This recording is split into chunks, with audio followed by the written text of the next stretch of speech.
Hey, what's up everyone? Here is a video game review for Gors Horror Movie Month. Now, I guess you could say this is like Gors Horror Movie Month 7.5, I guess you could say, because it's not a movie, so I can't really count it, but it is a horror video game, and it is a DLC for a horror video game, Left 4 Dead 2, and this is The Sacrifice, and Left 4 Dead 1, but I played it for Left 4 Dead 2, so that's all I can really comment on, even though I heard it's pretty much the same thing, so whatever.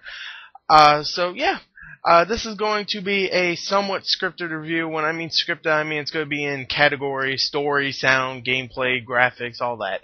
And because it's a video game, and I'm a little bit more lenient to a video game than I am with a movie. Movie I like to ramble on. Video game I like to ramble on, but not as much. So, yeah. So let's go on straight to the review. And let's go on to the story of Left 4 Dead 2, The Sacrifice. Okay, now there's not really much of a story in Left 4 Dead 2, The Sacrifice, but what there isn't awful, but they really didn't try, let's just say that. Now, you play as the original survivors of Left 4 Dead 1, and this time you play as, you can play as anybody, but really the whole big thing about this is that at the end, someone's gonna die, and if you played the passing, you know who really died in the actual Left 4 Dead universe, but in this, you can actually pick who dies, so you can go and get this guy to die, or Lewis, or Zoe, or whatever, or Francis, Bill, whoever you want, can go get sacrificed. It's not really a big deal. So really, all the survivors are trying to get from point A to point B and try to survive, but everybody knows they're not going to. So that's really the story. Them going from point A to point B, and yeah, you get some witty dialogue here and there, but really the story ain't fantastic. So let's go on to the sound of the game. Okay, now the sound of the game, like I said before, it has more dialogue, so you hear little witty comments by Zoe and Lewis, mostly Zoe and Francis. Bill, he's always old, so he sounds old.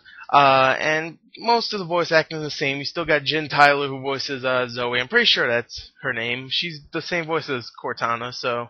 And the other girl from Reach, I don't know, Halo Reach, I don't know. And she's good. Everybody else is good. The sound effects, the zombies sound really good. It's really cool to see the original survivors fighting the new zombies from Left 4 Dead 2, but that's not really a zombie thing. That's more gameplay. So yeah, I mean that's not really a zombie thing. That's not really a sound thing. That's more a gameplay thing.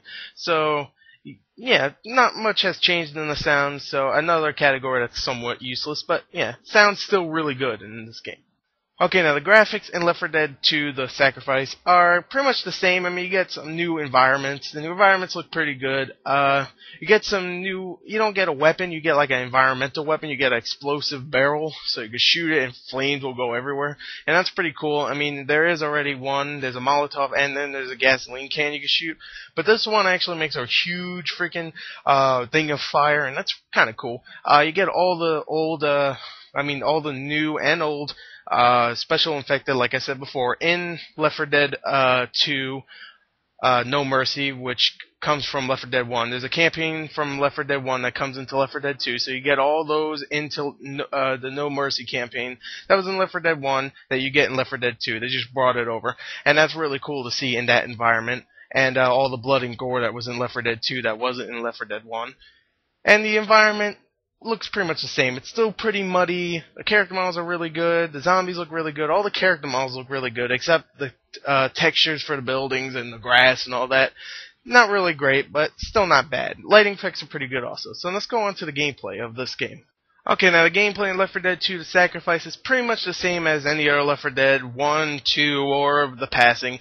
It's pretty much shoot zombies while you're going from point A to point B, and then you do it again, point A to point B. And it's getting a little tiresome, not really a lot. Like, I'm not feeling like it's really getting repetitive, but still, Valve, you need to fix something. Like, you need to do something different in Left 4 Dead 3 whenever that comes out, because we all know it's coming out, but you know, you need to fix something in this, but still, it's a lot of fun, and this new DLC is not any different from anything else. It's still a lot of fun.